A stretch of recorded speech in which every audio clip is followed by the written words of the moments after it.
মাটির হাঁড়ি, মাটির হাঁড়িতে আমি মাংস রান্না করব। তেজপাতা দিয়ে দিলাম, পেঁয়াজ দিয়ে দিলাম,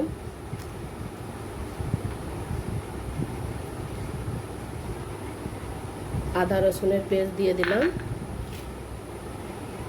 লবণ স্বাদ অনুযায়ী, লঙ্কা গুঁড়ো, হলুদ গুঁড়ো, জিরে ভাজা, গোলমরিচ, সব রকম মশলা আমি দিয়ে দিলাম। দিয়ে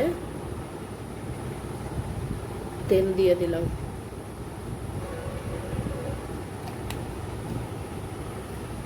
ভাজা পেঁয়াজ ছিল, অল্প একটু ভাজা পেঁয়াজ দিয়ে দিলাম। দিয়ে এটাকে এবারে ওটা মাখিয়ে নেব ভালো করে।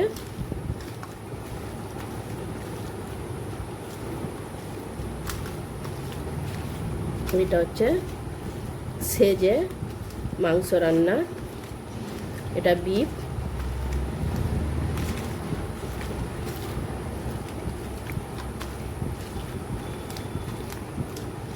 আমি এটাকে আধ ঘন্টা রেখে দেবো। তারপরে আমি ওই যে মাটির হাঁড়ি আছে, এই হাঁড়িতে আমি এবারে দিয়ে দেবো। হাঁড়িটাকে ভালো করে ধুয়ে নিয়েছি। এবার হাঁড়ির ভিতরে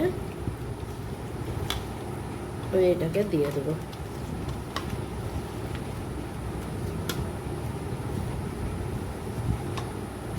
এটা দিয়ে দেবো,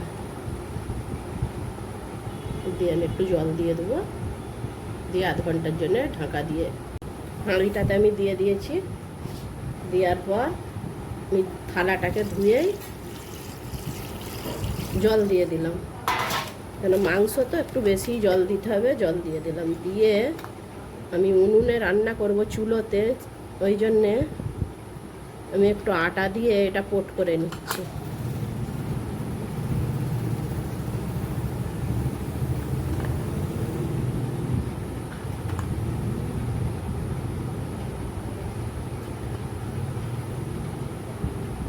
যাতে না কোনো দিক থেকে হাওয়া পাস হয়, তাড়াতাড়ি রান্নাটা হয়ে যাবে, আর ধোঁয়ারও একটু না গন্ধ উঠবে না। দিয়ে দেখুন এইভাবে আমি এটাকে দিয়ে দিচ্ছি।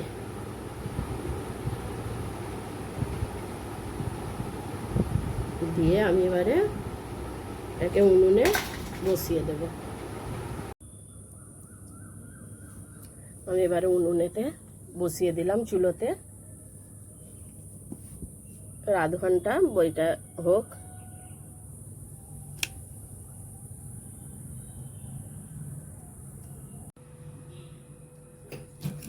আমি আস্তে করে, দেখুন আমার হাঁড়িটা আস্তে করে আমি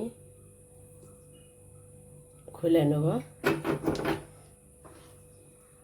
ভিতরে আস্তে আস্তে এগুলোকে ছাড়িয়ে নেব।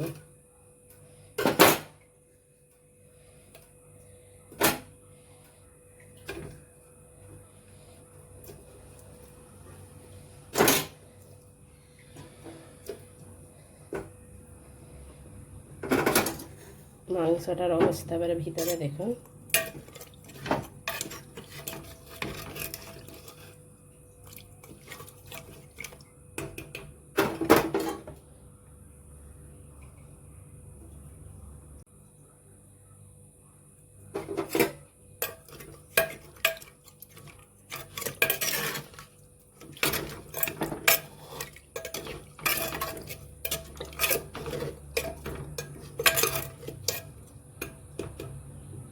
আমি একটু ভুনে নেবো আস্তে আস্তে।